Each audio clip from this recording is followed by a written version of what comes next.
അദ്ദേഹം വളരെ കോപ്പറേറ്റീവ് ആയിരുന്നു. അതുപോലെ തന്നെ ഒരു കൈൻഡ് ഓഫ് എക്സൈറ്റ്മെൻറ്റ് അദ്ദേഹത്തിനും ഉണ്ടായിരുന്നു. അങ്ങനെ നമുക്ക് ഫീൽ ചെയ്യാൻ പറ്റും.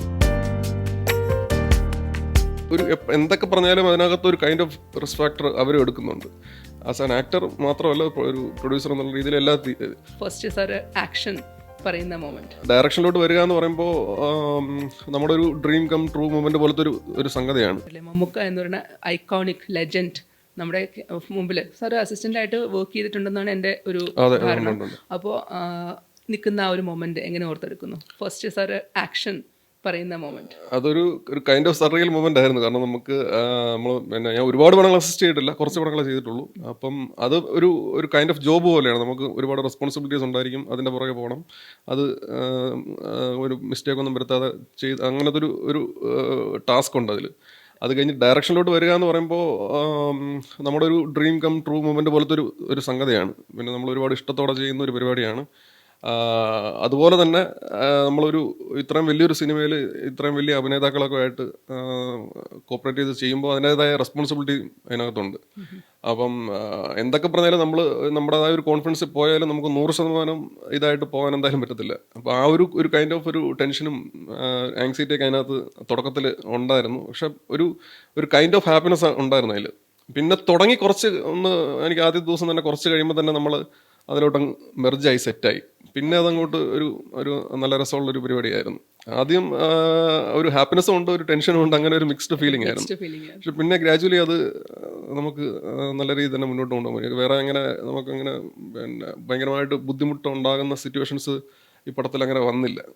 അത്യാവശ്യം സമാധാനത്തോടുകൂടി തന്നെ പരിപാടി ചെയ്യാൻ. ഫസ്റ്റ് ഷോട്ട് ഓർക്കുന്നുണ്ടോ?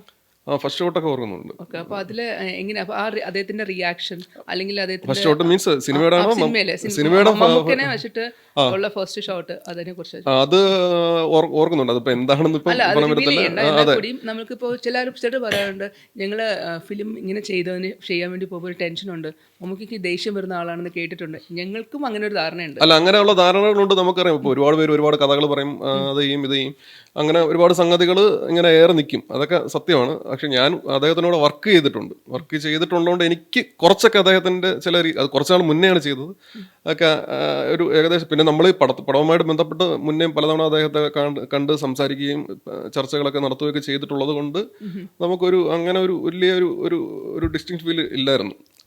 കുഴപ്പമില്ലാതെ പോയി. പിന്നെ ഈ പറഞ്ഞ പോലെ ഷൂട്ടിൻ്റെ സമയത്താണെങ്കിൽ എന്തായാലും ചെറിയൊരു ടെൻഷൻ ഉണ്ടായിരുന്നു.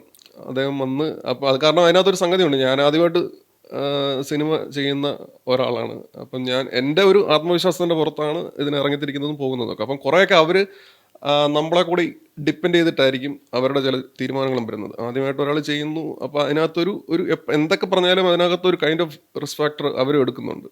ആസ് ആൻ ആക്ടർ മാത്രമല്ല, ഒരു പ്രൊഡ്യൂസർ എന്നുള്ള രീതിയിൽ എല്ലാ അപ്പം അങ്ങനെ വരുന്ന ഒരാളാണ്. ഇത്രയും ലെജൻഡറി ആയിട്ടുള്ള ഒരു ആക്ടറാണ്. ഇത്രയും ഒരു ആക്ടറിനേക്കാൾ ഉപരി അദ്ദേഹത്തിന് കൃത്യമായിട്ട് ടെക്നിക്കൽ കാര്യങ്ങളിലൊക്കെ അത്യാവശ്യം നല്ല ഗ്രാഹ്യമുള്ള ആളാണ്. അതും എനിക്ക് പേഴ്സണലി അറിയാവുന്ന കാര്യമാണ്. അപ്പം അങ്ങനെയുള്ള ചില ആങ്സൈറ്റീസ് നമുക്കും ഉണ്ടായിരിക്കും. പക്ഷെ നമ്മൾ ഇത് ഡിസൈൻ ചെയ്തിരിക്കുന്ന പരിപാടി എന്ന് പറയുന്നത് ഫസ്റ്റ് അദ്ദേഹത്തിൻ്റെ ഷോട്ട് അങ്ങനെ ഒരു ഭയങ്കര കോംപ്ലിക്കേറ്റഡ് പരിപാടി അല്ലാത്ത ഒരു രീതിയിലാണ് പ്ലാൻ ചെയ്തിരുന്നത്. അപ്പോൾ അതുകൊണ്ട് അത് അങ്ങനെ ടെൻഷനൊന്നും അടിക്കാൻ സിറ്റുവേഷൻ ഇല്ലാത്ത രീതിയിൽ അങ്ങ് പോയി. അപ്പം അങ്ങനെ കുറച്ച് വിഷ്വൽസൊക്കെ എടുത്തെടുത്ത് സെറ്റായി കഴിയുമ്പോഴത്തേനും പിന്നെ നമുക്കും അദ്ദേഹത്തിനും ഒരു കോൺഫിഡൻസ് വന്ന പോലെ എനിക്ക് തോന്നി. പിന്നെ പരിപാടികൾ സ്മൂത്തായിരുന്നു. അദ്ദേഹം വളരെ കോപ്പറേറ്റീവ് ആയിരുന്നു. അതുപോലെ തന്നെ ഒരു കൈൻഡ് ഓഫ് എക്സൈറ്റ്മെൻറ്റ് അദ്ദേഹത്തിനും ഉണ്ടായിരുന്നു. അങ്ങനെ നമുക്ക് ഫീൽ ചെയ്യാൻ പറ്റി.